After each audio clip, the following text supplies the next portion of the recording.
En este video hablaremos sobre los lóbulos frontales, la corteza prefrontal, que a su vez se divide en corteza orbitofrontal, corteza prefrontal ventromedial y corteza prefrontal dorsolateral. Asimismo, hablaremos de sus respectivas patologías. En el ser humano, los lóbulos frontales abarcan todo el tejido cortical anterior a la cisura de Ronaldo, comprendiendo aproximadamente el 20% de todo el neocórtex. Se considera que los lóbulos frontales son la sede de las funciones cognitivas superiores, como el lenguaje, la personalidad, la inteligencia, el pensamiento abstracto, las funciones ejecutivas, la cognición social, el control atencional, entre otras. El concepto de corteza prefrontal procede de las observaciones de Clinton Woosley y Jerzy Rose de los lóbulos frontales de diferentes especies de mamíferos. Estos autores pudieron comprobar que los lóbulos frontales reciben proyecciones del núcleo dorsomedial del tálamo. La corteza prefrontal puede dividirse anatómicamente en tres grandes regiones: la corteza prefrontal dorsolateral, la corteza prefrontal orbital y la corteza singular. La corteza orbitofrontal ocupa la superficie ventral de la parte frontal del encéfalo. Recibe conexiones de las 5 modalidades sensoriales: el gusto, el olfato, la vista, la audición y el sentido somatosensorial.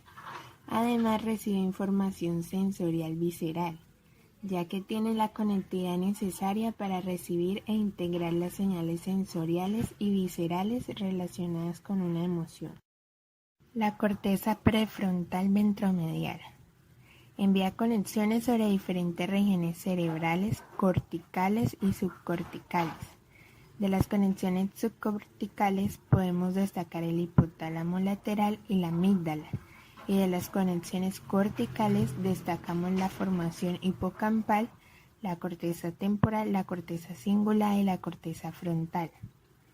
La corteza ventromedial recibe información directa del área tegmental ventral, de la amígdala, del sistema olfatorio, del tálamo dorsomedial, de la corteza temporal y de diferentes regiones de la corteza frontal. La corteza prefrontal ventromedial es capaz de afectar a las reacciones emocionales que son reguladas por la amígdala. Corteza prefrontal dorsolateral. Presenta extensas conexiones con otras regiones cerebrales sobre las que también proyecta la corteza parietal posterior, como el colículo superior, los ganglios basales y la corteza cingulada. La corteza prefrontal dorsolateral desempeña un papel crítico en el mantenimiento y manipulación activa de la información. Este puede resultar de gran importancia para el aprendizaje. Contribuye de una manera clara en el aprendizaje de tipo explícito y en el aprendizaje implícito cuando esto requiere una secuenciación, organización y monitorización deliberada de la información. Asimismo, el córtex prefrontal dorsolateral implica la activación permanente de la memoria a largo plazo, la adaptación y la respuesta a un ambiente que es cambiante, requiere planificación, solución de problemas, flexibilidad mental, autocontrol e inhibición y secuenciación.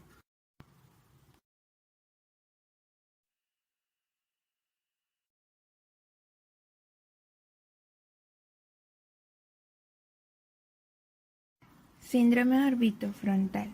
Afecta fundamentalmente la inhibición de los impulsos, por lo que el paciente se muestra inadecuado en el contexto social, desinhibido en su conducta, incluso alimentaria o sexual, hiperactivado en el movimiento, distráctil y sin capacidad para el juicio moral.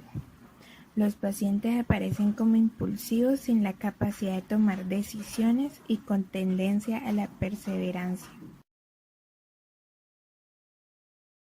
Síndrome mesial o singular. Los pacientes con este síndrome se caracterizan por una falta de iniciativa, con tendencia al mutismo, hipocinesia y comportamiento apático. Suelen ser pacientes que parecen despojados de emociones y sin ningún interés por el entorno. Las lesiones bilaterales en esta zona suelen observarse por infartos en el territorio de la arteria cerebral anterior que afectan a ambas regiones frontales y son poco frecuentes. Síndrome dorsolateral o disejecutivo.